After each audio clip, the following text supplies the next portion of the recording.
ओम नमः शिवाय। स्वागत है आपका हमारे चैनल मधुर वाणी में। अगर आपको हमारा चैनल अच्छा लगे तो प्लीज़ लाइक एंड सब्सक्राइब। अध्याय 7। सूजी कहते हैं, शौनक, अब शिव पुराण सुनने का व्रत लेने वाले पुरुषों के लिए जो नियम है उनका भक्ति पूर्वक श्रवण करो। नियम पूर्वक इस श्रेष्ठ कथा का श्रवण करने से बिना किसी विघ्न के उत्तम फल की प्राप्ति होती है। जो व्यक्ति दीक्षा से रहित है उनका कथा श्रवण में अधिकार नहीं है। अतः मुने, कथा सुनने की इच्छा वाले सब लोगों को पहले वक्ता से दीक्षा ग्रहण करनी चाहिए।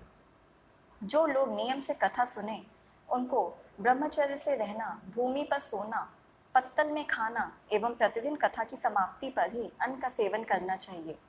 जिसमें शक्ति हो वो पुराण की समाप्ति तक उपवास करके शुद्धता पूर्वक भक्ति भाव से शिव पुराण का श्रवण करे। इस कथा का व्रत लेने वाले पुरुष को प्रतिदिन केवल एक ही बार हविष्यान भोजन करना चाहिए।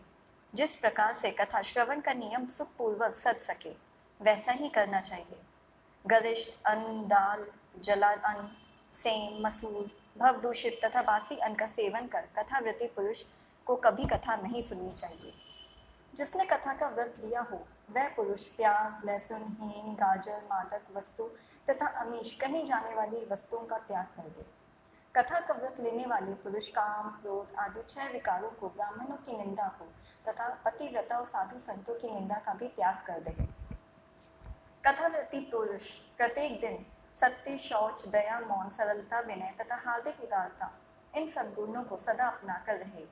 श्रोता निष्काम हो या सकाम वह नियम पूर्वक कथा का श्रवण करे।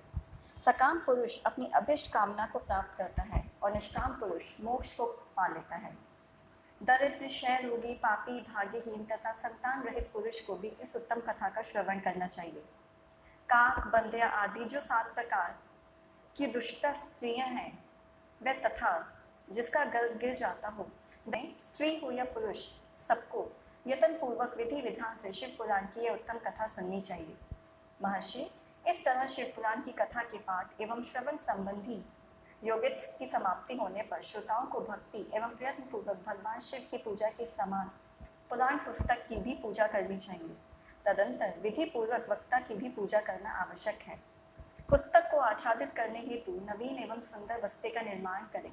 उसे बांधने के लिए दृढ़ एवं दिव्य डोरी का प्रयोग करें, फिर उसको विधिवत पूजन करें। मुनि श्रेष्ठ, इस प्रकार महान उत्सव के साथ पुस्तक और वक्ता की विधिवत पूजा करके वक्ता की सहायता के लिए स्थापित हुए पंडित का भी उसी के अनुसार धन आदि के द्वारा उससे कुछ ही कम सत्कार करें। वहां आए हुए ब्राह्मणों को अन्न, धन आदि का दान करें। साथ ही गीत, वाद्य और नृत्य आदि के द्वारा महान उत्सव की रचना करें।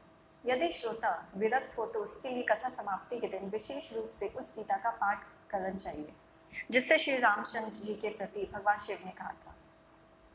यदि श्रोता गृहस्थ हो तो उसे बुद्धिमान को उस श्रवण कर्म की शांति के लिए शुद्ध हविष्य द्वारा होम करना चाहिए।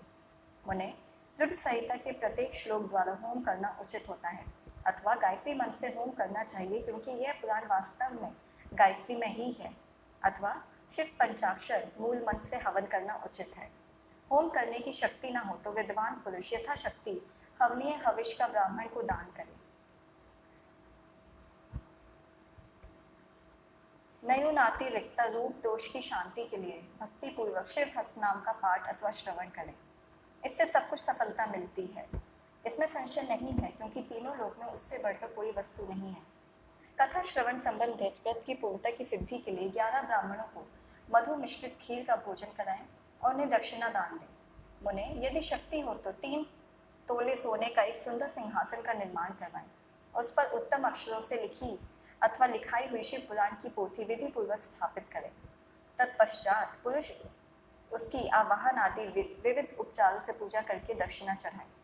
फिर जितेंद्रिय आचार का वस्त्र, आभूषण एवं गंध आदि से पूजन करके दक्षिणा सहित वह पुस्तक का उन्हें समर्पण कर दे।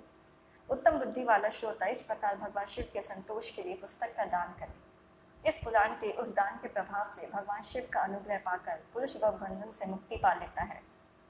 इस तरह विधि विधान का पालन करने पर श्री संपन्न शिव पुराण संपूर्ण फल को देने वाला तथा भोग और मोक्ष का दाता होता है। मुने, शिव पुराण का ये सारा महत्व जो संपूर्ण अभिष्टों को देने वाला है मैंने तुम्हें कह दिया। अब और क्या सुनना चाहते हो? श्रीमान शिव पुराण सब पुराणों के भाल का तिलक माना गया है। यह भगवान शिव को अत्यंत प्रिय, रमणीय तथा भव रोग का निवारक है। जो सदा भगवान शिव का ध्यान करते हैं, जिनकी वाणी भगवान शिव के गुणों की स्तुति करती है और जिनके दोनों कान उनकी कथा सुनते हैं, इस जीव जगत में उन्हीं का जन्म लेना सफल है। वह निश्चय ही संसार सागर से पार हो जाते हैं।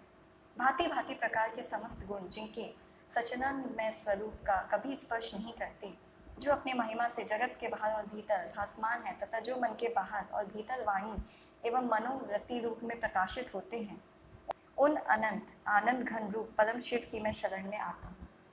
ओम नमः शिवाय।